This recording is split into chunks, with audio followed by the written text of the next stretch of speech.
अच्छा तो बंद। गुड इवनिंग बच्चा लोग, एनसीईआरटी आपको। Good evening sir. Good evening sir. Good evening बच्चा। अब आज हमने भी कहा कि जरा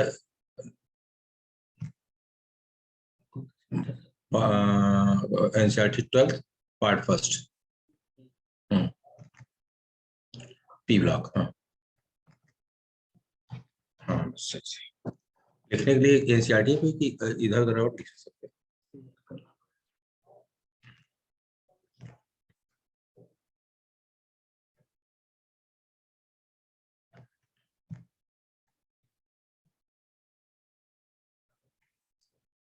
अच्छा एनसीईआरटी पे ही लिखना आपका।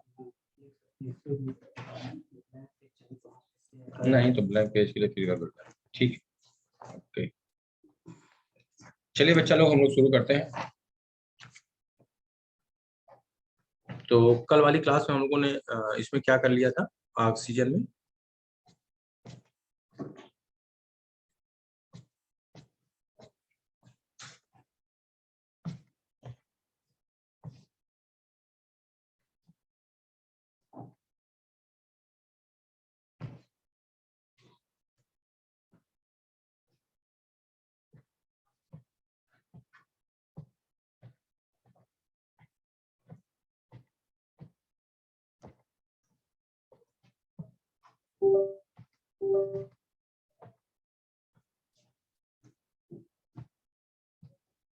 ऑक्सीजन में हम लोगों ने कल क्या कर लिया था।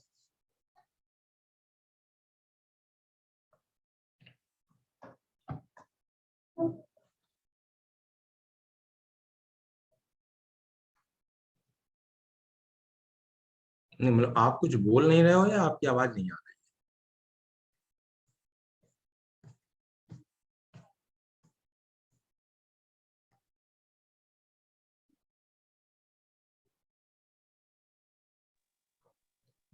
रिएक्टिविटी टुवर्ड्स हैलोजेंस देखना है। अच्छा रिएक्टिव टुवर्ड्स हैलोजन से स्टार्ट करना। जी सर। ठीक।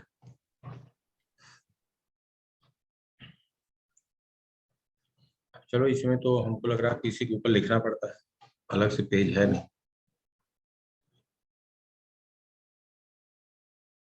चलो ठीक है इसमें शुरू करते हैं, देखें कहाँ से है।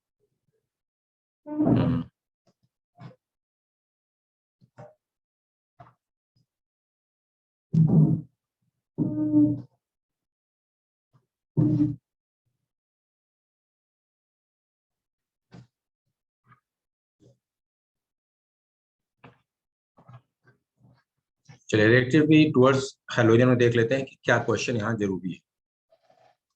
फिर उसके बाद अभी एनसीईआरटी नीचे दी गई तो एनसीईआरटी में इसके रिगार्डिंग बात कर लेते हैं।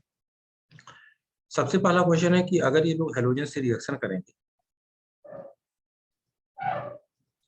तो ये सब 4 तरह के हैलाइड बनाते हैं। पहला हो जाएगा EX6, अगला हो जाएगा EX4, अगला हो जाता है EX2 और अगला हो जाता है EX। ये 4 तरह के हैलाइड बनते हैं। इसमें से एक एक हैलाइड से रिलेटेड क्या क्वेश्चंस हैं, क्या पूछे गए, क्या पूछे जाते हैं, उसकी हम लोग बात करेंगे। तो सबसे पहले हम लोग आते हैं EX6। अब EX6 रिलेटेड क्या क्या क्वेश्चंस आ चुके हैं, कैसे क्वेश्चंस आ चुके हैं। अब आपको बोलना है, कल हम लोग की बात हुई, मतलब आज भी ये ना हो कि मतलब मैं 10 बार आपको मतलब बार बार बोलूं तब आप बोलो।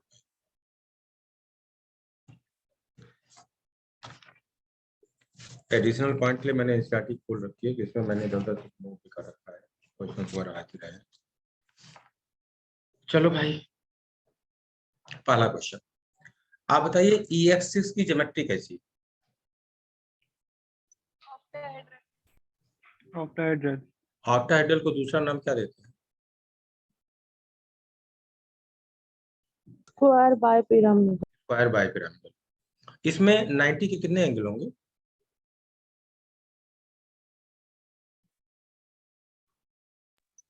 90 के कितने एंगल होंगे इसमें। 12। बिल्कुल सही। और 180 के कितने एंगल होंगे। 3 3। 4 नहीं 3 बेटा, 180 के 3। 180 सर, जो प्लेन पर होंगे तो उन दोनों के बीच में भी तो 180 का होगा, इधर से और उधर से, और ऊपर वाली और नीचे वाली के। तो यही तो बोल रहे हैं, देखो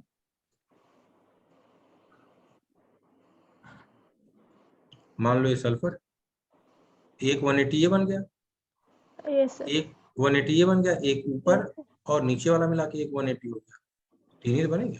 अच्छा, हम इधर और उधर दोनों से देख रहे थे, ठीक है। अच्छा आप बताइए 60 एंगल पर बांड कितने होंगे?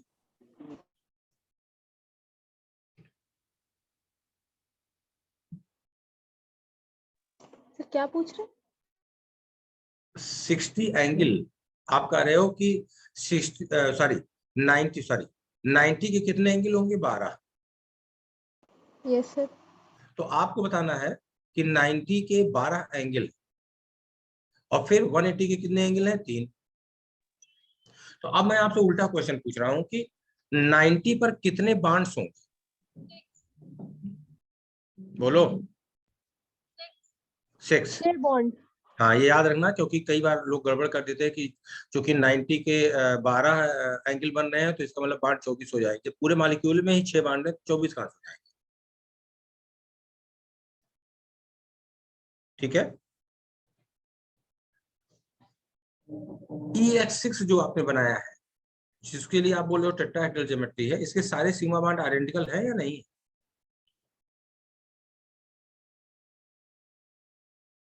सर है। सारे सीमा बांड आइडेंटिकल। Yes sir. अब आपको बताना है कि इस ग्रुप का कौन सा एलिमेंट इसे बनाएगा।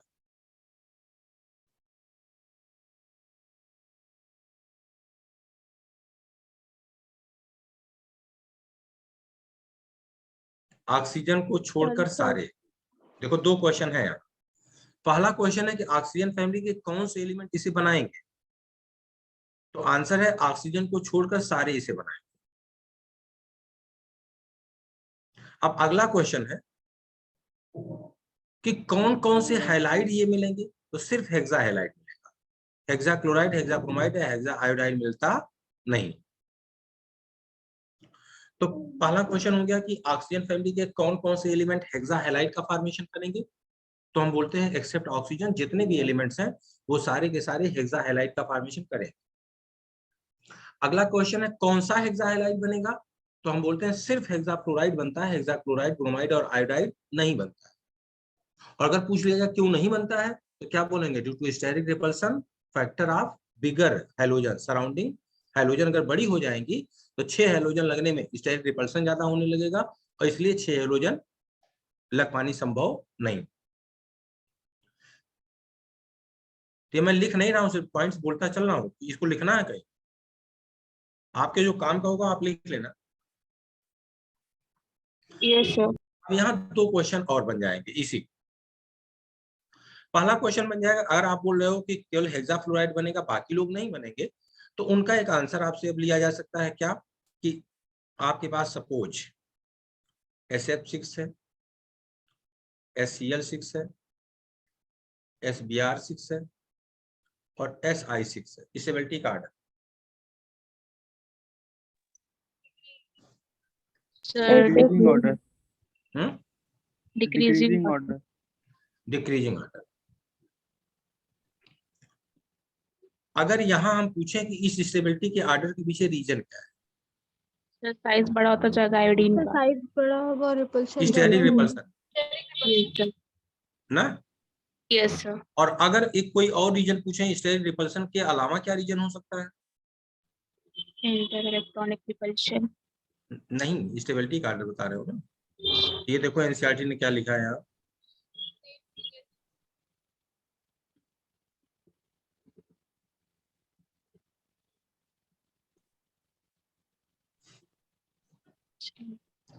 SF6 के केस में बांड छोटे छोटे होंगे तो मजबूती ज्यादा, और बाकी के केस में बांड बड़े बड़े होंगे तो मजबूती कम। लेकिन प्राइमरी रीजन अगर कोई देना है तो स्टेरिक रिपल्सन देना है।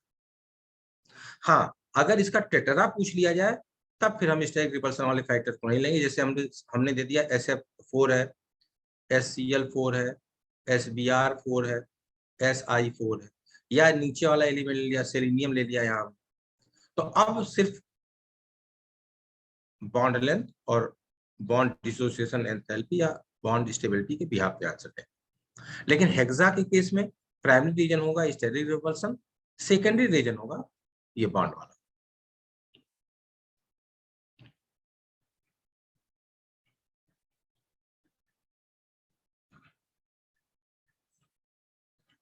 अगला क्वेश्चन है, आप बताइए जो इनके हेक्सा फ्लोराइड्स बनेंगे उनकी हाइड्रोलिसिस होगी या नहीं होगी?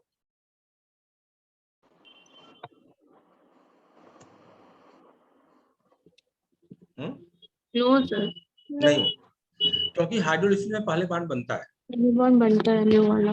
और ऑलरेडी ये 6 बॉन्ड बना चुके हैं, 7वां बॉन्ड बना ही नहीं पाएंगे। और जब तक नया बॉन्ड बनाएंगे नहीं तब तक पुराना बॉन्ड टूटेगा नहीं।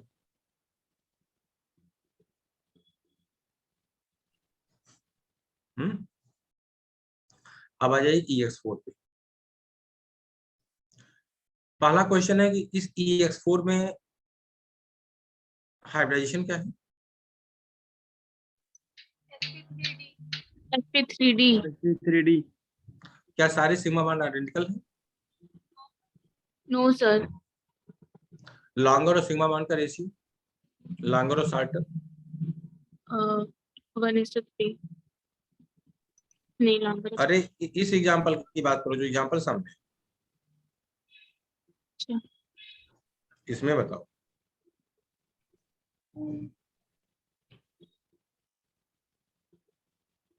सर 2:2 मतलब 1:1। 1:1। आप बताइए लोन पेयर की पोजीशन क्या है, लोन पेयर का प्लेस क्या है, मतलब पोजीशन क्या है and lone pair occupy equatorial position equatorial. Yes और सर। कहाँ, एटॉमिक ऑर्बिटल में है या hybrid orbital? Hybrid orbital. Hybrid orbital. Hybrid hybrid. इसमें कोई 90 का एंगल बनेगा? 90 को नो सर, नहीं 90 बनता, रिपल्शन होने लगेगा। ना तो कोई 90 का एंगल होगा और ना तो कोई 180 का एंगल होगा। यहाँ आ जाइए, हाइब्रिडाइजेशन क्या है यहाँ?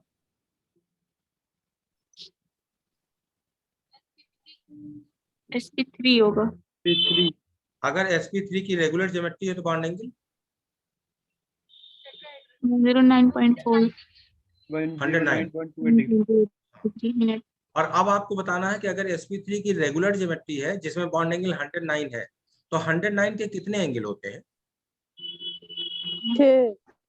6 होते हैं। तो 109 के कितने एंगल हो जाएंगे? 6। 6। ठीक। EX की बात कीजिए, डाया या पैरा? डायमर जाएंगे। डायमैग्नेटिक या पैरा? डायमर हो जाता है ना। पैरा हो जाएंगे ना। देखो यस। भाई, एक में 7 एक में डायमर 6 भी 13 फॉर्म इलेक्ट्रॉन होगा, करता है। ये पैरा हो जाएंगे। ओके और सर। चूंकि पैरामैग्नेटिक होते हैं इनके पास ऑड इलेक्ट्रॉन होता है, इसलिए ये कभी भी सिंगल रूप में नहीं पाए जाते, ऑलवेज गेट डाईमेराइजेस, इसलिए हमेशा इनका क्या हो जाता है? डाईमेराइजेशन। डायमराइजेशन। ठीक। अब आइए एनसीईआरटी पढ़ लेते हैं, एनसीईआरटी क्या कर रही है, इन सब के बारे में हम लोग डिस्कस कर रहे हैं।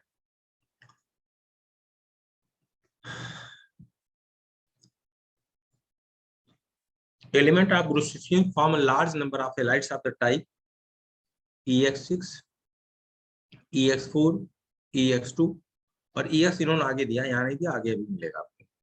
When E is the an element of the group and the X is the halogen. In general halide की स्टेबिलिटी का ऑर्डर है तो फ्लोराइड सबसे ज्यादा स्टेबल, फिर क्लोराइड, फिर ब्रोमाइड, फिर आयोडाइड। आगे बोल रहे हैं एमंग हेक्सा हैलाइड केवल हेक्सा फ्लोराइड स्टेबल है जो पाया जाता है, और बाकी अगर बन भी गए तो कैसे हो जाएंगे? Highly unstable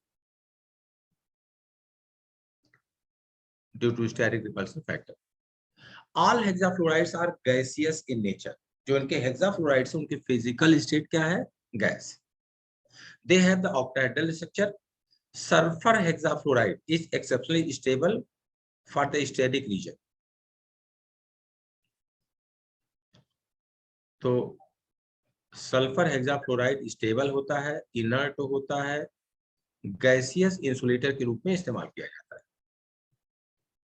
it is used as gaseous insulator. आगे, among the tetrafluoride SF4 is a gas. ये फिजिकल स्टेट इतनी याद नहीं करनी है। SeF4 is a liquid and it is a solid. These fluorides have the sp3 dehydration and thus have the trigonal bipyramidal structure in which one of the lone pair occupies equatorial position is occupied by the lone pair of electron. The geometry is also regarded as सीसा। देखो लो एक बदमाशी, geometry को, ये सीसा क्या है, इसका शेप।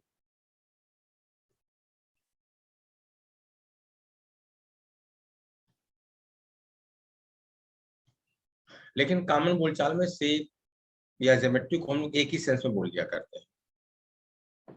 आगे, ऑल एलिमेंट एक्सेप्ट, यह एक अच्छा पॉइंट है, all element except oxygen form the dichloride and dibromide. Oxygen dichloride dibromide नहीं बनाता, बाकी सब बनाते हैं। तो लेकिन यहाँ एक चीज एनसीईआरटी ने नहीं लिखा है और उसको डाउटफुल कंडीशन में छोड़ दिया। क्या? Diiodide. कहीं हम लोगों ने कोई ऐसा वाला कंपाउंड देखा क्या कि जैसे O2I2 या OI2, जिसे O2F2 की बात करते हो।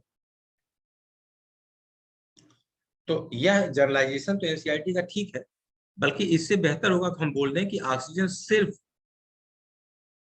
दो ही हाइड्रोजन के साथ कंपाउंड बनाता है, एक होता है OF2, एक होता है O2F। इस तरह का कोई भी कंपाउंड यहाँ नोन नहीं है, लेकिन एनसीईआरटी की लाइन की बात है। माना कि यहाँ इन्होंने ये नहीं बोला है कि डाई आयोडाइड बनता है कि नहीं बनता, लेकिन अगर ये स्टेटमेंट टाइप का क्वेश्चन पूछ दिया जाए, क्वेश्चन सही है कि all element except oxygen from the dichloride and dibromide. These dihalides are formed by the sp3 hybridization and thus have the tetrahedral structure. The well-known monohalide, मैंने पीछे बोला था ना मोनोहेलाइड नहीं बनते हैं, इन्होंने ऊपर नहीं दिया, आगे दिया है। The well-known monohalides are dimeric in nature.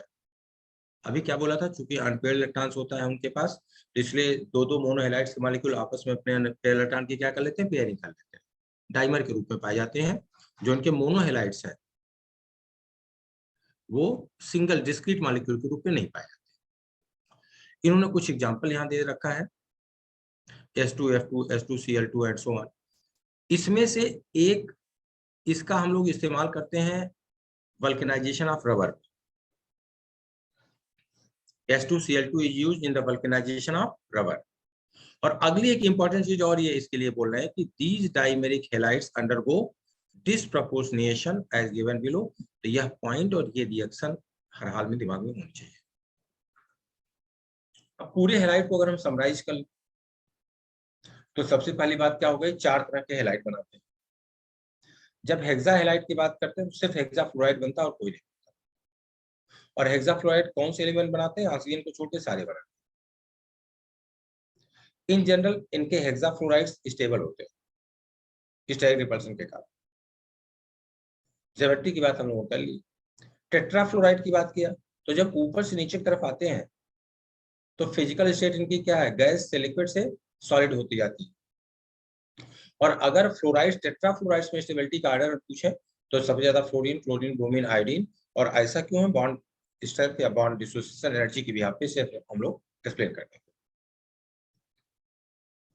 Die halide की बहुत ज्यादा इन्होंने दिया ही नहीं कि उसकी ज्योमेट्री क्या होती है, हाइड्रेशन क्या होता है। और मोनोहेलाइड में फिर दो इंपॉर्टेंट पॉइंट आ गए कि पहली बात है मोनोहेलाइड चूंकि पैरामैग्नेटिक नेचर को होते हैं, अनपेयर्ड इलेक्ट्रॉन्स होता है, तो डिस्क्रीट मॉलिक्यूल के रूप में पाए ही नहीं जाते, ऑलवेज गेट डाइमेराइजेस। एक है जिसका हमको इकोनॉमिकल इंपॉर्टेंस पता है, S2Cl2, जिसका इस्तेमाल करते हैं वल्केनाइजेशन रबर में। और अंतिम इंपॉर्टेंट पॉइंट इसमें है कि द डाइमेरिक हेलाइड भी अब भी स्टेबल नहीं है, अंडरगो डिस्प्रपोर्शनेशन।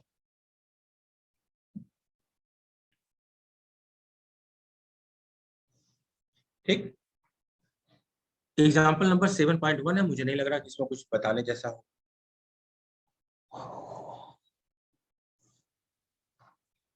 बोलो भैया।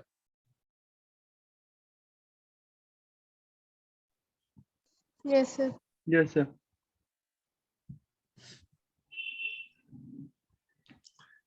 फिर इंटरेस्ट क्वेश्चन दे रखा है इन्होंने, इंपॉर्टेंट सोर्स ऑफ सल्फर क्या पढ़ा था, लहसुन है, प्याज है, अंडा है, हेयर वो बाल है, इन सब में पाया जाता है sulphur. Right the order of thermal stability of the hydrides of group 16। ऊपर से नीचे तरफ जाने पर हाइड्राइड की थर्मल स्टेबिलिटी क्या होती है, कम होती है, डिक्रीज। हाँ। Why H2O is liquid and H2O is solid due to hydrogen bonding? तो यहाँ कुछ बताने जैसा ही नहीं। अब आ जाइए डाई ऑक्सीजन। डाई ऑक्सीजन बनाने के लिए इन्होंने यहाँ जो कुछ भी किया, दो तरह के कंपाउंड्स हम लोग लेते हैं। एक तो हम लोग लेते हैं अनस्टेबल ऑक्साइड्स,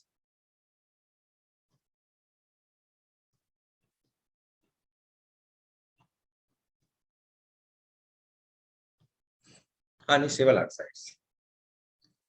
इस अनस्टेबल ऑक्साइड्स की अगर हम लोग बात करें तो सबसे कॉमन PbO2 या Pb3O4। आप बताइए ये ऑक्साइड्स अनस्टेबल क्यों हैं?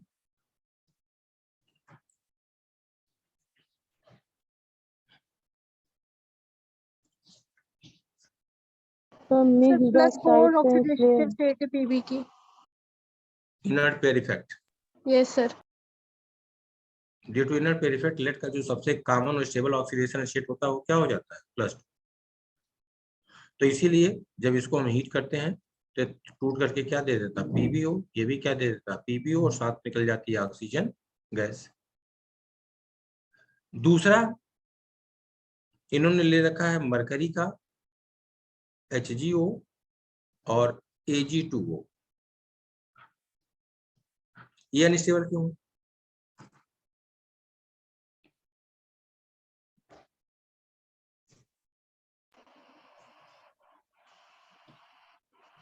सर मरकरी का +1 ज्यादा स्टेबल होता है। हाँ, जरा एक बात बताओ, इलेक्ट्रोकेमिकल सीरीज की बात करो, सबसे टॉप पे लिथियम, हाइड्रोजन, क्लोरीन। अगर हम आपसे बोले कि as you go from top to bottom standard oxidation potential decreases,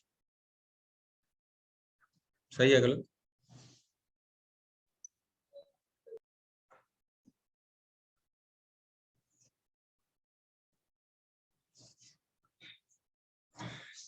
बोलो भैया, सही है गलत?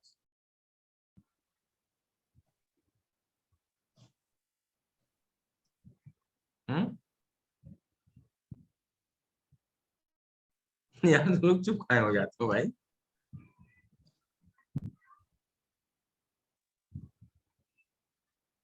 अच्छा, बिल्कुल जब सन्नाटा होता है तो बिल्कुल बिल्कुल ही शांत हो जाते हो, लगता ही नहीं कि उधर बच्चे हैं भी। देखो, जब ऊपर स्टैंडर्ड ऑक्सीडेशन रिडक्शन पोटेंशियल की जब बात करते हो तो न्यूमेरिकल वैल्यू में तो कोई अंतर है नहीं, साइन में ही अंतर है। तो अगर हम बोल रहे हैं डिक्रीजेज या इंक्रीजेज तो किसी एक को लेकर के, किसी एक के संदर्भ में सोच के कि रिडक्शन की या ऑक्सीडेशन की बोल रहे हैं, भाई दोनों में केवल साइन का अंतर। तो साइन के साथ वैल्यू कम भी हो सकती है, अगर साइन को इग्नोर कर देंगे तो वही वैल्यू क्या होगी, बढ़ने लग जाएगी। तो तुम इस चक्कर में नहीं पड़ो, पहले दिमाग में बात रखो कि as you go from top to bottom standard oxidation potential decreases. अब आप बताइए, क्या स्टैंडर्ड ऑक्सीडेशन पोटेंशियल इस बात का रिप्रेजेंटेशन है क्या कि जिसका स्टैंडर्ड ऑक्सीडेशन पोटेंशियल जितना ज्यादा होगा उसकी ऑक्सीडाइज होने की टेंडेंसी उतनी ज्यादा होगी, ऐसा है क्या?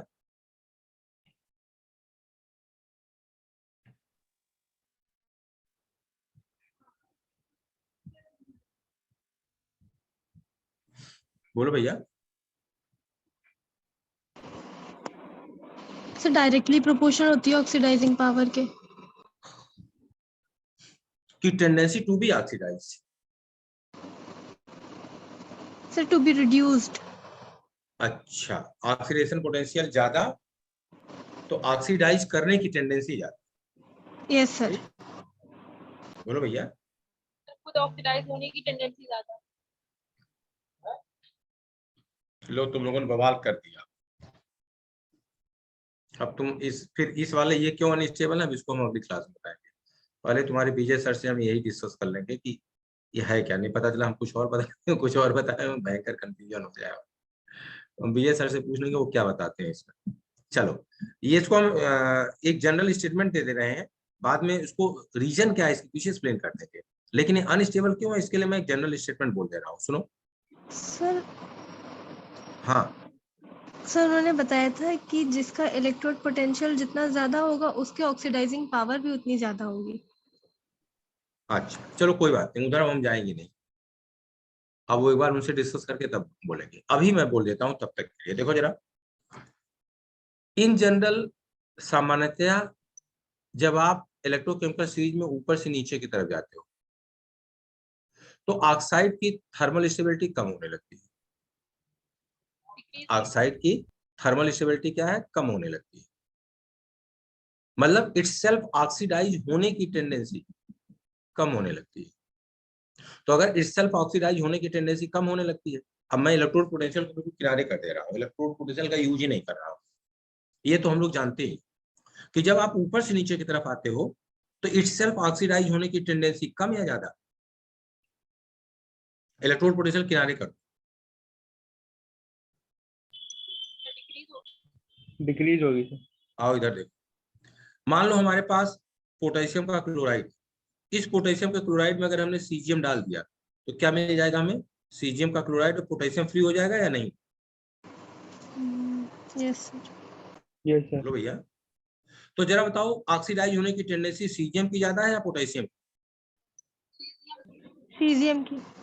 मतलब जो जितना ऊपर है ऑक्सीडाइज होने की टेंडेंसी उतनी ज्यादा, जो जितना नीचे है ऑक्सीडाइज होने की टेंडेंसी उतनी कम। Yes sir. चलो, तो हमने बोला कि ongoing from top to bottom tendency to be oxidise decreases. अगर ऑक्सीडाइज होने की टेंडेंसी कम हो रही है तो इसे दूसरे शब्दों में हम बोल सकते हैं कि इसका मतलब हुआ कि ऑक्सीजन से जुड़ने की टेंडेंसी कम हो रही है। और अगर ऑक्सीजन से जुड़ने की टेंडेंसी कम हो रही है तो इसका मतलब हम ये भी बोल सकते हैं कि ऑक्सीजन को निकालने की टेंडेंसी बढ़ रही है। और अगर ऑक्सीजन को निकालने की टेंडेंसी बढ़ रही है तो ऊपर से नीचे की तरफ जाने पर जो ऑक्साइड्स होते हैं उनकी थर्मल स्टेबिलिटी कम होती है। और हाइड्रोजन के नीचे जितने ऑक्साइड्स होते हैं they all are thermally unstable. तो अगर हमको इसका स्टेटमेंट देना है कि आखिर ये क्यों अनस्टेबल है तो हम बोलेंगे ongoing from top, generally ongoing from top to bottom in electrochemical series, the stability of oxide decreases and oxides below hydrogen becomes thermally unstable. और जो हाइड्रोजन के नीचे वाले ऑक्साइड्स हैं वो लोग क्या होते हैं, थर्मली अनस्टेबल।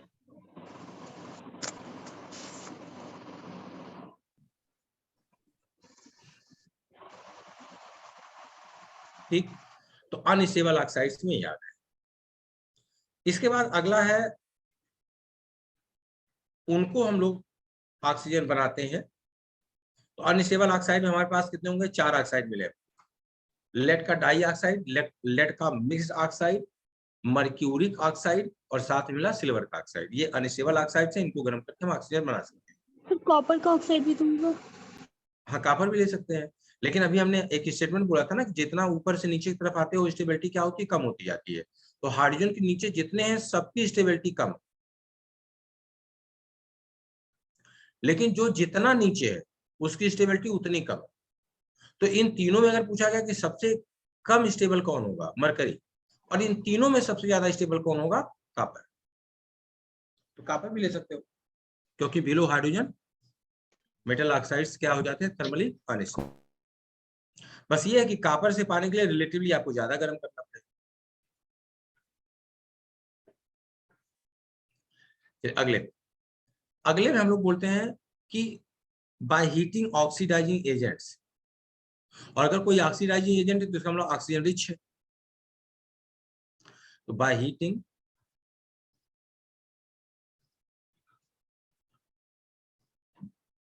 ऑक्सीडाइजिंग कंपाउंड्स, इस ऑक्सीडाइजिंग कंपाउंड में इन्होंने यहाँ एक गर्म कर लिया है और बाकी यहाँ देखो इन्होंने लिख रखा है कि by heating the oxygen containing salt such as chlorate है, नाइट्रेट है, परमैंगनेट। तो यहाँ हम KClO3 को अगर गर्म करें, ये भी एक माइल्ड ऑक्सीडाइजिंग एजेंट है, पोटेशियम का क्लोराइड देता है, साथ मिलती है ऑक्सीजन। अगर हम पोटेशियम के नाइट्रेट को गर्म करें तो यह पोटेशियम का नाइट्राइट देता है, साथ मिलती है ऑक्सीजन। अगर हम पोटेशियम परमैंगनेट को गर्म करें तो ये हमको देता है K2MnO4 MnO2, साथ मिलती है ऑक्सीजन। अगर हम पोटेशियम के डाइक्रोमेट को गर्म कर दें तो ये हम लोग को देता है K2CrO4, साथ में Cr2O3, साथ मिलती है ऑक्सीजन। तो ये जो कुछ ऑक्सीडाइजिंग कंपाउंड्स हैं, इनको गर्म करके भी हम लोग ऑक्सीजन को बना सकते हैं। एक तो हो गया हीटिंग अनस्टेबल ऑक्साइड्स, दूसरा हो गया हीटिंग ऑक्सीडाइजिंग।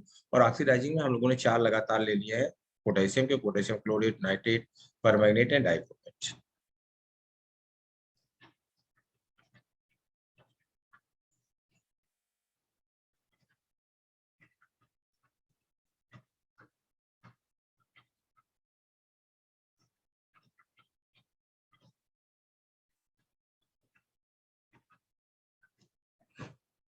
चलिए अगला, इसके बाद कर रहे हैं कैटालिटिक डिकम्पोजिशन ऑफ H2O।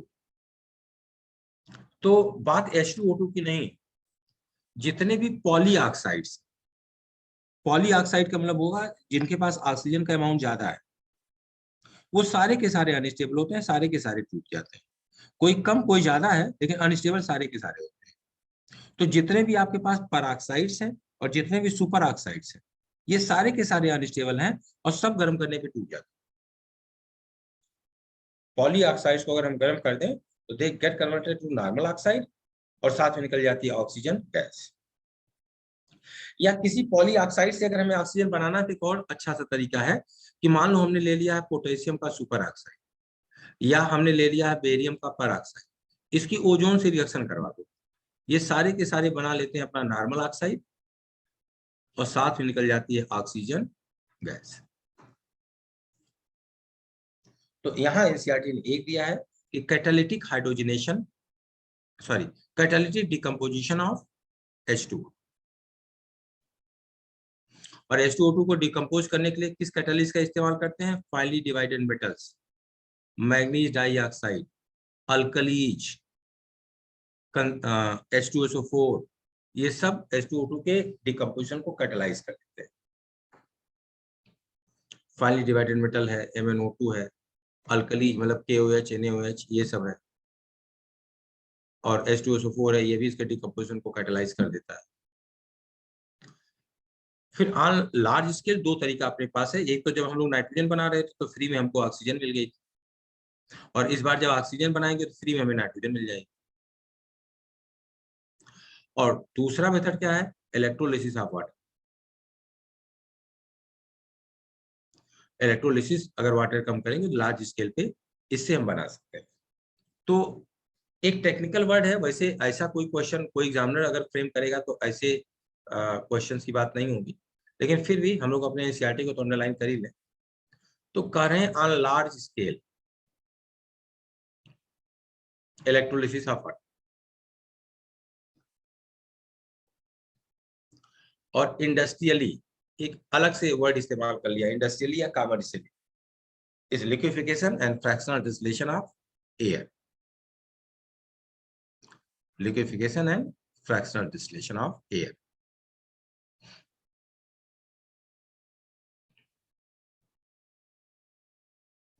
चलिए प्रॉपर्टीज की बात कर रहे हैं, तो इन्होंने यहाँ कुछ रीजनिंग वाली चीजें हैं वो आप बोलते चलो। Die nitrogen is a colourless and odourless gas, it's solubility in water is this. और अब बस एक चीज आपको बता देना है कि इससे पहले भी हम लोग इसको बोल चुके हैं कि अगर ये नॉन पोलर नेचर की है तो पानी में डिजॉल्व कैसे हो रही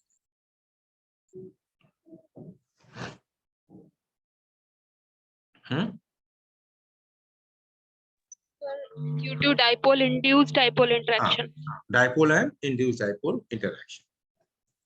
और ऑक्सीजन के 3 स्टेबल आइसोटोप्स होते हैं, ऑक्सीजन 16, ऑक्सीजन 17 और ऑक्सीजन 18। 2 अनपेयर इलेक्ट्रॉन्स होते हैं, दोनों पाए जाते हैं pi anti bonding molecular orbital. Oxygen almost सारे मेटल नॉन मेटल से रिएक्शन करती है, लेकिन नोबल मेटल से ये डायरेक्ट रिएक्शन नहीं करती। और आप बताओ, नोबल नॉन मेटल से ये डायरेक्ट रिएक्शन करती है क्या? डायरेक्ट वर्ड इस्तेमाल कर रहा है। No sir. No sir, नहीं कर। तो फिर नोबल गैसों के जो कंपाउंड ऑक्सीजन के साथ वो कैसे बनाए जाते हैं?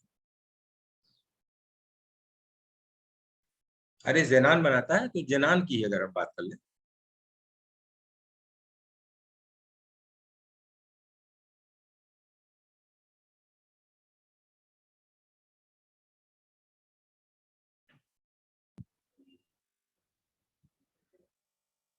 सर हाई प्रेशर और टेम्परेचर पे बनाते हैं इसको।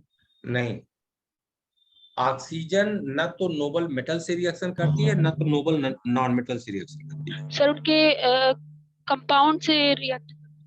हाँ, अगर इनके कभी ऑक्साइड्स बनते भी हैं तो डायरेक्ट कॉम्बिनेशन से नहीं बनते।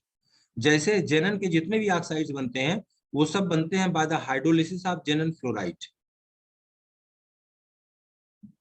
तो ऑक्सीजन ऑलमोस्ट सारे मेटल नॉन मेटल से रिएक्शन कर लेती है, लेकिन नोबल मेटल और नोबल नॉन मेटल से कोई रिएक्शन नहीं करती।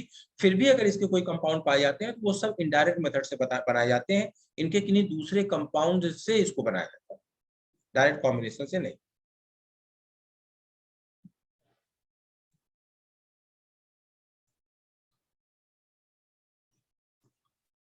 ऑक्सीजन की रिएक्शन नॉर्मल टेम्परेचर पे होगी क्या? No no sir. रिएक्शन को स्टार्ट करवाने के लिए आपको पहले एनर्जी देनी पड़ेगी, लेकिन ऑक्सीडेशन हाईली एक्सोथर्मिक प्रोसेस है। एक बार रिएक्शन जब स्टार्ट हो गई तो फिर अब उतने टेम्परेचर की जरूरत नहीं, लेकिन रिएक्शन स्टार्ट करने के लिए आपको पहले टेम्परेचर देना पड़ेगा, क्योंकि डबल बॉन्ड है, तो नॉर्मल कंडीशन रिएक्शन नहीं करेगा।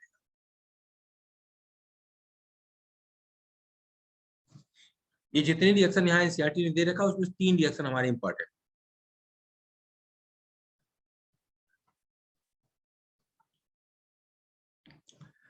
ये पहली वाली रिएक्शन क्यों इंपॉर्टेंट है? पहली वाली रिएक्शन क्या है, देख के बताइए। रोस्टिंग। रोस्टिंग, रोस्टिंग है।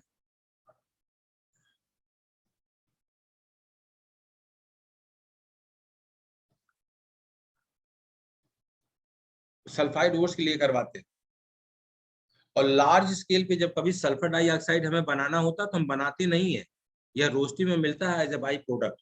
कमर्शियल प्रोडक्शन इसी तरीके से होता है। कमर्शियल स्केल पे सल्फर डाइऑक्साइड को हम बनाते नहीं, सल्फाइड ओर की रोस्टिंग करते हैं, जो सल्फर डाइऑक्साइड निकलते हैं उसको रख लेते हैं सुरक्षित।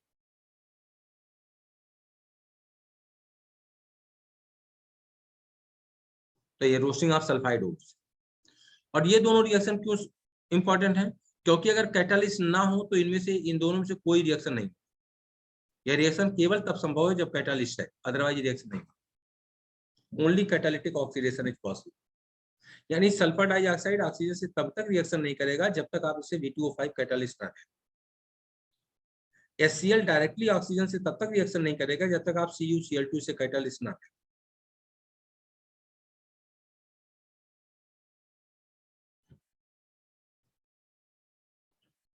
तो ये 3 रिएक्शन ऑक्सीजन में हमारे लिए इंपॉर्टेंट। अब यूजेस की बात करें। कंबशन प्रोसेस में इस्तेमाल होता ही है। एक देखो, ऑक्सी एसिटिलीन वेल्डिंग का मतलब समझते हैं?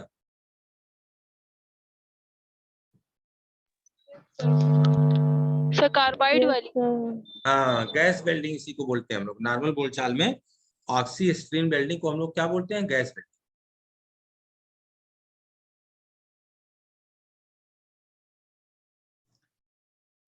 ऑक्सीजन सिलेंडर्स जो हम इस्तेमाल करते हैं उसमें 3 गैसियस मिक्सचर इस्तेमाल करते हैं हम लोग अकॉर्डिंग टू यूज, मतलब according to requirement.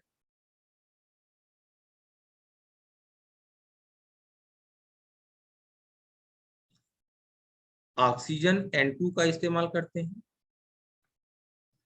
Oxygen helium का इस्तेमाल करते हैं,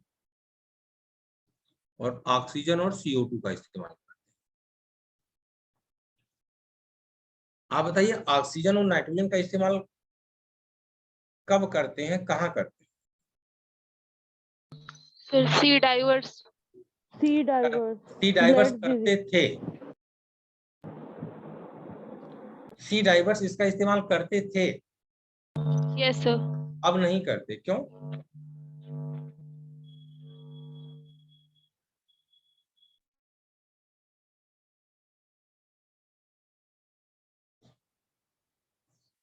सी डाइवर्स इसका इस्तेमाल करते थे, अब नहीं करते, क्यों नहीं करते? क्योंकि जब वो समुद्र के गहराइयों में जाते थे, जब पानी का बहुत ज्यादा प्रेशर होता था ऊपर, पानी का बहुत ज्यादा प्रेशर जब होता था, तो नाइट्रोजन हाई प्रेशर पर ब्लड के अंदर डिजॉल्व हो जाता, और फिर जब वो वापस आते थे, तो जब प्रेशर नॉर्मल कम हो जाता था, तो उस नाइट्रोजन के बबल्स बन जाते थे, और इसके कारण बहुत पेन होता था, शरीर अकड़ जाती थी। इस पेनफुल सेंसेशन को नाम देते थे बेंड्स। तो इसीलिए सी डाइवर्स पहले इसका इस्तेमाल करते थे, अब इसका इस्तेमाल नहीं करते। अब उसकी जगह जिसका इस्तेमाल करते हैं O2 और हीलियम का मिक्सचर। आजकल सी डाइवर्स यानी जो समुद्र के नीचे जा रहे हैं या जो पहाड़ों के ऊपर जा रहे हैं, ये लोग O2 और हीलियम के मिक्सचर का इस्तेमाल करते हैं। अच्छा बताइए, O2 और N2 को हम हॉस्पिटल में आर्टिफिशियल रिस्पायरेशन के लिए इस्तेमाल कर सकते हैं या नहीं कर सकते?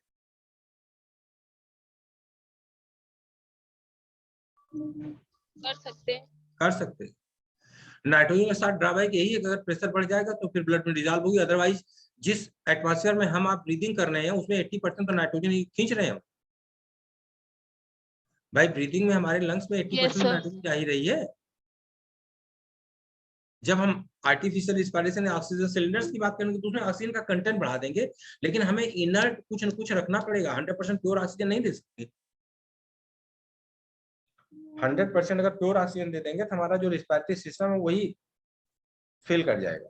Yes sir.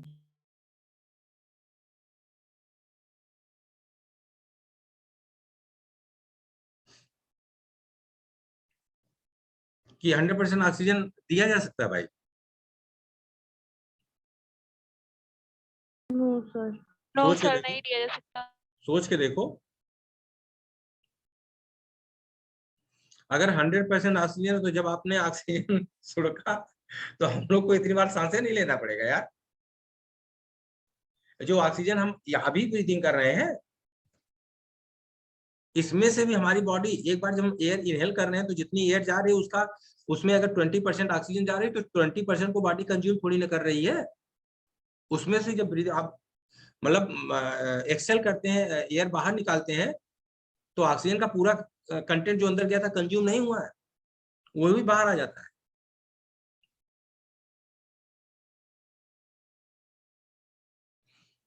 तो हमारा रिस्पायरेटरी सिस्टम की जो मैकेनिज्म है उसमें 100% हम ऑक्सीजन दे भी नहीं सकते। तो हम O2 N2 को हॉस्पिटल में बिल्कुल इस्तेमाल कर सकते हैं, बस O2 का कंसंट्रेशन थोड़ा सा बढ़ा देंगे तो ब्रीदिंग जो हमारा रिस्पायरेटरी सिस्टम उसके ऊपर प्रेशर थोड़ा सा कम हो जाएगा। यूजुअली हम हॉस्पिटल में किस मिक्सचर का इस्तेमाल करते हैं? O2 और CO2। O2 और CO2 का मिक्सचर एक जगह एंटीडॉट के रूप में इस्तेमाल होता है। जहर को न्यूट्रलाइज करने के लिए जो पहला ट्रीटमेंट देते हैं उसे बोलते हैं एंटीडॉट। O2 और CO2 का मिक्सचर इस्तेमाल होता है एक पॉइजनिंग को न्यूट्रलाइज करने। किस पॉइजनिंग को न्यूट्रलाइज करने में?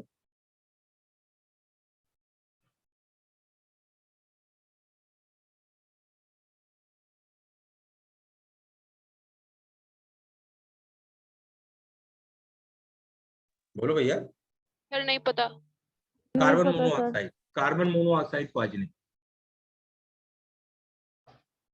अगर किसी बंदे को, ये तो आप लोग जानते हो ना कि ठंडी के दिनों में प्रिकॉशन होता है कि बंद कमरे में अंगीठी जला के ना सोए। अगर गलती से कोई सो गया यस सर। और उसे कार्बन मोनोऑक्साइड की पॉइजनिंग हो गई, तो हॉस्पिटल जाते ही इसे पहला ट्रीटमेंट दिया जाता है CO2 और O2 का मिक्सचर। और इसके बाद इस मिक्सचर पे रखने के बाद फिर अभी डिसाइड होगा कि हाँ क्या करना है क्या नहीं करना। तो दिस मिक्सचर, इसको नाम है कार्बोजन। CO2 और O2 के मिक्सचर को नाम क्या देते हैं? कार्बोजन। और इसी से मिलता जुलता एक नाम और है, साइनोजन। What is Cyanogen?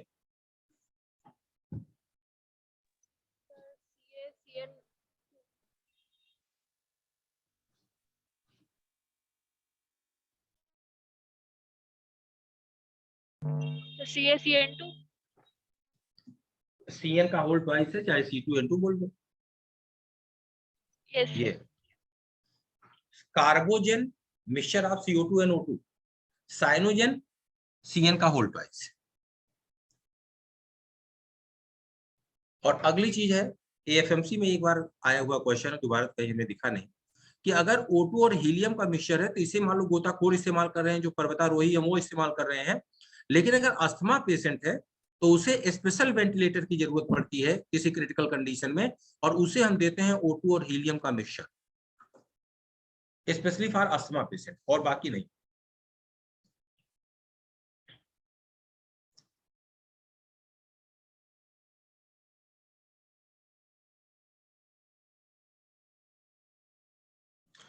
और लास्ट में लिक्विड ऑक्सीजन का इस्तेमाल हम लोग as oxidiser with rocket fuels करते ही करते हैं, लेकिन उससे भी ज्यादा इंपॉर्टेंट एक यूज है।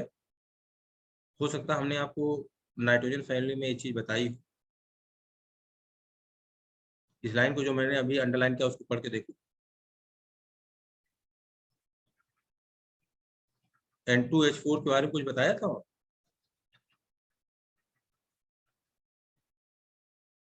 No sir. हाइड्रोजन है, या इसी को क्या बोल देते हैं, NH2NH2। बेटा रॉकेट लॉन्चिंग के समय सबसे पहले, जब रॉकेट प्लेटफॉर्म से ऊपर की तरफ उठ रहा होता है, तो सबसे पहले जो फ्यूल इस्तेमाल किया जाता है रॉकेट लॉन्चिंग के समय, वो ये इस्तेमाल किया जाता है ऑक्सीजन के साथ। और फिर जब एक बार रॉकेट अपने प्लेटफॉर्म से जंप करके ऊपर आ गया, तो अब रॉकेट का इंजन स्टार्ट होता है और वो अपने फ्यूल का इस्तेमाल करता है प्रॉपर, जो भी उसका ट्रेजेक्ट्री है जहां जैसे जाता है। कारण है, आप फिजिक्स में इनर्शिया पढ़ते हो, जब रॉकेट है तो हल्का फुल्का नहीं, कई टन भारी होते हैं, वो अभी रखा हुआ प्लेटफॉर्म पे, इसका मतलब इनर्शिया उसका क्या स्टेट, रेस्ट के स्टेट पर। और इनर्शिया तोड़ने के लिए आपको एनर्जी एकाएक बहुत ज्यादा चाहिए। एक बार इनर्शिया टूट गया तो इतनी एनर्जी नहीं चाहिए। कार या बाइक को हम लोग जब चलाना शुरू करते हैं तो पहले फर्स्ट गियर में उठाते हैं, टॉप गियर में उठाएंगे बंद हो जाएगा। तो इनर्शिया ब्रेक करने के लिए हमें बहुत ज्यादा एनर्जी की जरूरत पड़ती है। तो देखो ये नीचे क्या बोल रहे हैं कि hydrogen in liquid oxygen provides ट्रेमेंडस thrust in rocket initial, rocket launching के समय इनिशियल थ्रस्ट देने के लिए हम हाइड्रोजन को एज ए फ्यूल इस्तेमाल करते हैं। और एक बार जब अपने प्लेटफॉर्म से रॉकेट को उछाल दिया, तो अब रॉकेट का इंजन काम करेगा और आगे रॉकेट मूव करेगा। चलिए, interest question 7.16।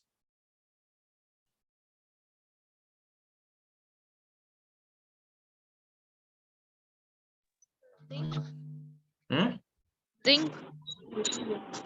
Which of the Platinum. following does not react directly भैया? प्लेटिनम। केवल प्लेटिनम, प्लेटिनम। बाकी सब रिएक्शन कर लेंगे। और कंप्लीट द फॉलोइंग रिएक्शन, तो कोई भी हाइड्रोकार्बन जलाते हो तो 100% क्या मिल जाता है, CO2 और H2O फाइल। CO2H2O। और एल्यूमिनियम की रिएक्शन करवाओगे तो क्या मिल जाएगा, एल्यूमिनियम का ऑक्साइड।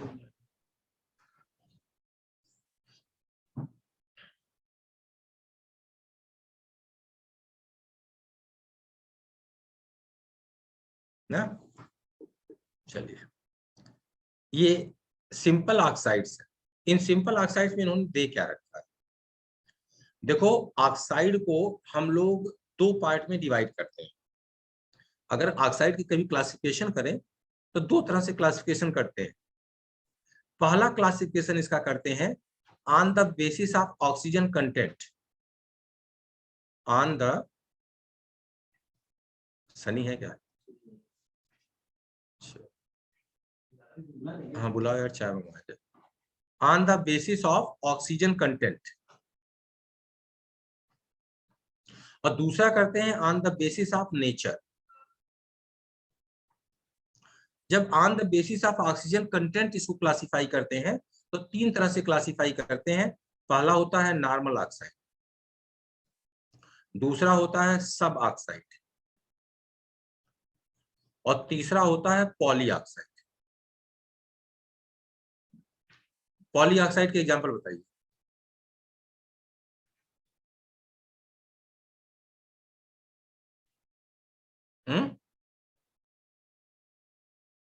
क्यों भैया? सर पॉलीऑक्साइड का मतलब मिक्स्ड ऑक्साइड होता है। हाँ मिक्स ऑक्साइड पॉली। नहीं, पॉली ऑक्साइड का मतलब हुआ औकात के बाहर।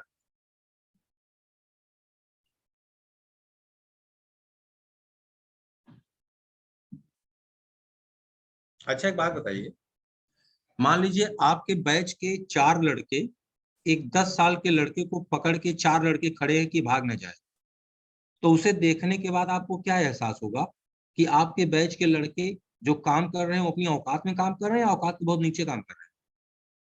औकात के नीचे काम कर रहे। भाई 10 साल के बच्चे को अगर 4 लोग पकड़ के खड़े हो तो देखने वाला यही कहेगा भाई शर्म करो यार। इसका मतलब क्या है कि आपकी औकात कुछ और है और आप औकात के बहुत नीचे काम कर रहे हैं। लेकिन अगर एक 10 साल का बच्चा अपने खोपड़ी के ऊपर 15 केजी का एक कद्दू रख के दोनों हाथ से पकड़ के आ रहा है, तो अब देखने वाले को क्या नजर आएगा? औकात में है, औकात के बाहर है? सर ये भी बाहर। बड़ा, ये बड़ा टफ क्वेश्चन है क्या? अरे यार 10 साल का सर बच्चा बाहर होगा। और सर क्या ज्यादा मतलब। 15 केजी का कद्दू लाद देगा, औकात के बाहर नहीं हो गया? और ये सिंपली आप मार्केट से अपने हाथ में ब्रेड का एक पैकेट लेके आ रहे हैं, आप कहाँ काम कर रहे हैं? औकात। ऐसे ऑक्साइड्स की बात देखो, पोटेशियम की इलेक्ट्रोवैलेंसी +1, ऑक्सीजन की इलेक्ट्रोवैलेंसी -2, रिएक्शन करवा दो, K2O बन गया, नॉर्मल ऑक्साइड है। ये ऑक्साइड क्या है? औकात। मतलब 2 पोटेशियम की औकात है कि एक ऑक्सीजन को पकड़ ले। लेकिन आप ये कंपाउंड भी तो पढ़ते हो, 2 पोटेशियम की औकात है कि एक ऑक्सीजन को पकड़ लो। यहाँ हद हो गई, 2 पोटेशियम में 2 ऑक्सीजन को पकड़ रखा है, औकात के बाहर है। और अब तो और अति कर दिया, अकेले एक पोटेशियम 2 ऑक्सीजन को पकड़ ले रहा है। इसे बोलते हैं पॉली ऑक्साइड। अगर बैलेंसी के ऊपर, हमने बोला ना on the basis of oxygen content, तो पॉली ऑक्साइड का मतलब हुआ कि उसके पास ऑक्सीजन उसके बैलेंसी से, उसकी औकात से ज्यादा ऑक्सीजन है उसके पास। इसका सबसे कॉमन एग्जांपल है peroxide and superoxides are example of polyoxide. Peroxide and superoxides are example of polyoxide.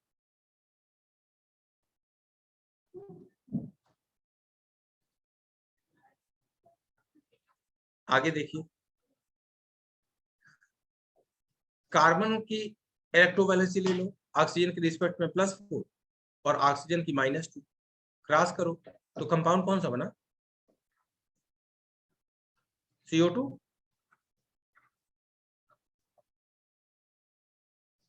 बोलो भाई,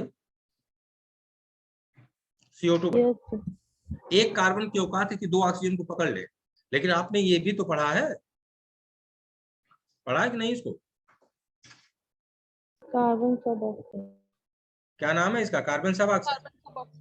यानी औकात के बहुत नीचे काम कर रहा है। एक कार्बन की औकात है कि 2 ऑक्सीजन को पकड़ ले, और यहाँ 3 कार्बन मिलकर के 2 को पकड़ रहे हैं। तो अगर ऑक्सीजन का कंटेंट उसके बैलेंसी से बहुत कम है तो उसे बोलते हैं सब ऑक्साइड, बैलेंसी से ज्यादा है तो उसे बोलते हैं poly oxide, according to valency है तो उसे बोलते हैं नॉर्मल ऑक्साइड।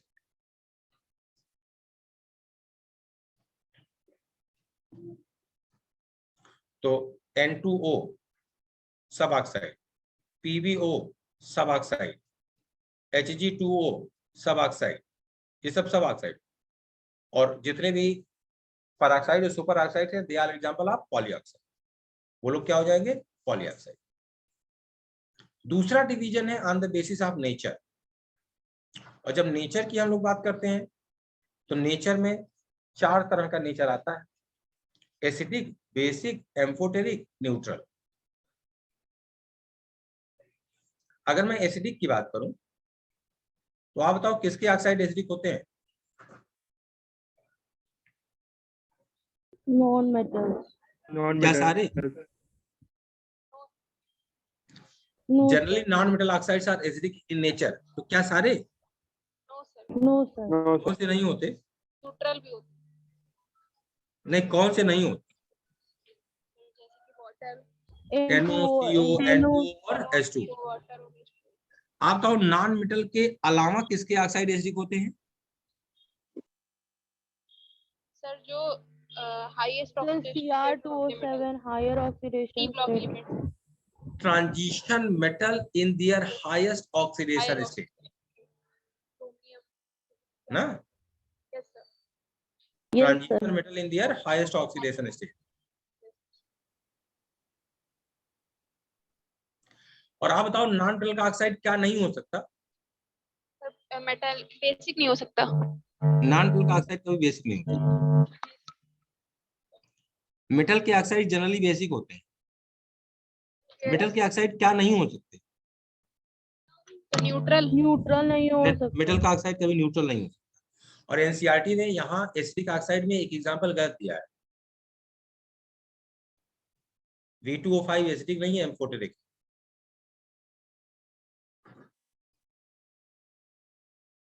जब डी ब्लॉक पढ़ेंगे तो वहां डिटेल मिलेगा। अब यहाँ से कोई क्वेश्चन बनाते, क्वेश्चन लो, सत्यानाश हो गया। यहाँ कह रही है एसिडिक और वहां लिख रही है एम्फोटेरिक। और लास्ट में एक और इसमें बचता है, लास्ट में एक और बचता है बच्चा, वो है मिक्स्ड ऑक्साइड। मिक्स्ड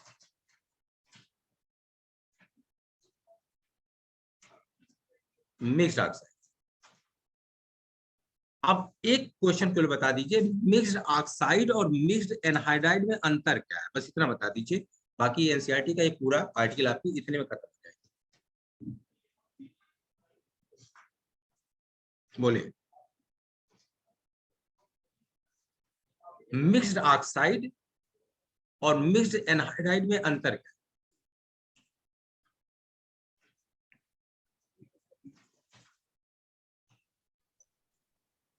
चलो कोई बात। देखो, हाँ बोलो। सर मिक्स ऑक्साइड जो होंगे वो मेटालिक भी हो सकते हैं, जबकि नहीं एनहाइड्राइड जो होंगे वो वाटर के साथ रिएक्ट करके, नहीं नहीं, सुनो, वो सारे के सारे मिक्स्ड ऑक्साइड जो एसिडिक नेचर के हैं उन्हें हम बोलते हैं anhydride, yes sir, mixed anhydride. और वो मिक्स ऑक्साइड जो एसिडिक नेचर के नहीं है तो उन्हें हम एनहाइड्राइड तो बोलेंगे नहीं, क्योंकि एनहाइड्राइड होने के लिए पहली शर्त क्या है कि एसिडिक नेचर होना चाहिए। तो आप बोलते हो ना कि all the enzymes are protein but all the proteins are not enzyme.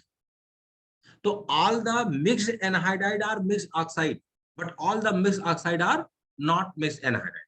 जैसे हमने लिया है Pb3O4, यह सिर्फ मिक्स ऑक्साइड है, एनहाइड्राइड नहीं, क्योंकि एसिडिक नेचर का नहीं है। हम लोगों ने लिया है Fe3O4, सिर्फ मिक्स ऑक्साइड है, मिक्स एनहाइड्राइड नहीं। यस सर, लेकिन हमने लिया है NO2, यह मिक्स्ड ऑक्साइड भी है और चूंकि एसिडिक है इसलिए मिक्स्ड एनहाइड्राइड भी है। एनहाइड्राइड, हमने लिया है ClO2, मिक्स ऑक्साइड भी है लेकिन चूंकि एसिडिक नेचर का है इसलिए मिक्स्ड एनहाइड्राइड भी है।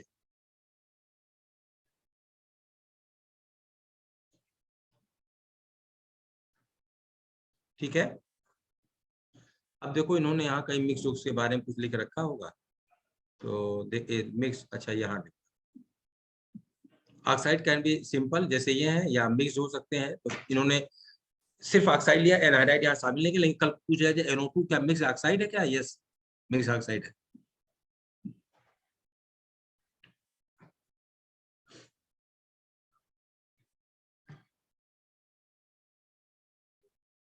ठीक, देखो नीचे शायद दिया है, यहाँ देखो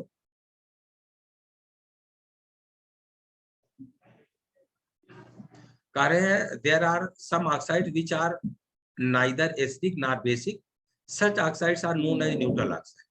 एग्जांपल ऑफ न्यूट्रल ऑक्साइड ये, अच्छा ये तो चलो हम लोगों ने कर ही लिया। एक कहीं इन्होंने दे रखा है यार, NO2 वाला कहीं शायद दे रखा है, पानी में डालने के बाद 2 तरह का वो देता है। नई पुराने एनसीईआरटी कुछ कुछ बदल दिया है, नहीं दिया है। चलो हो सकता है फिर हमारे पास जो एनसीईआरटी उसी केवल अकेले हो।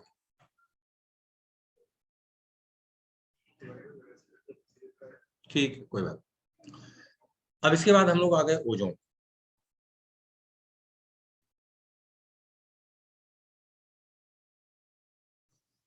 और आपकी क्लास बेटा आज हम 20 मिनट पहले छोड़ो। एक्चुअली हमारा एक रैपिड फायर लगा हुआ है 7:30 से, देखा कि नहीं? नहीं, आप लोग सर के रैपिड फायर में नहीं जाते हो तो मेरे में क्या देखा होगा, तो इसलिए पूछना ही सही नहीं है।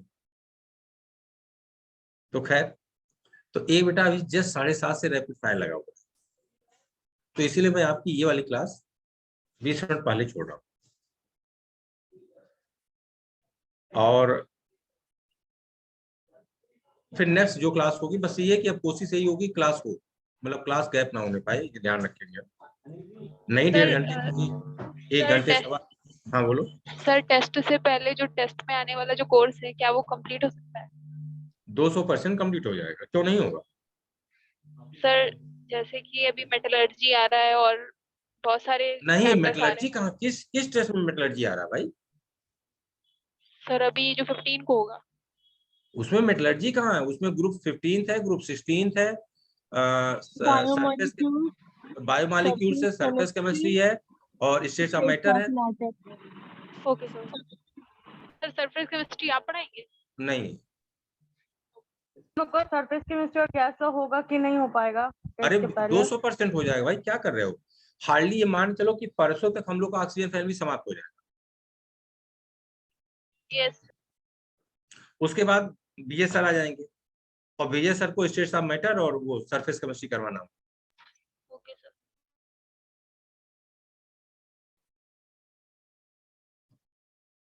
इधर टेस्ट ना होता ना तो ये होती कि लंबी लंबी क्लासें किसी की लगा करके, थोड़ी सी लंबी लंबी क्लासें। सर हम लोग के तो सर रोज टेस्ट रहते हैं।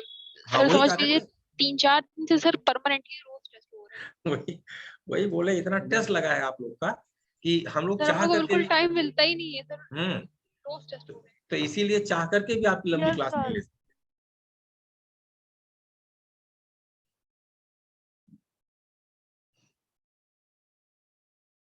अच्छा, इस लास्ट मोमेंट में टेस्ट जरूरी भी है।